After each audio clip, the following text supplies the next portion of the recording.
Welcome, students, to week 6, chapter 5, motivating behaviors.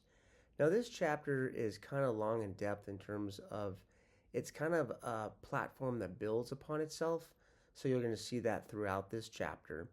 But the focus is really looking at what is motivation. And so when we think about performance, that equals motivation times the ability times the environment. And often motivation is the most difficult one to focus on to get people to do to create performance. So it's P equals M times A times E. In terms of motivation, also we need to understand what is an individual's need versus a want. A need, they need security, belongingness, food, versus a want. I want a new electric bike. I want to go on a trip, right? So those are two different things.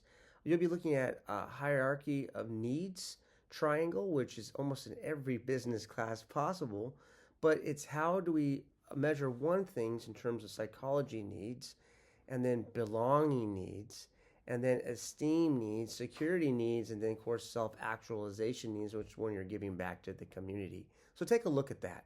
That's important. You'll also be looking at the two-factor theory, looking at hygiene needs and motivational needs, and understanding what the differences are and the complexity of both.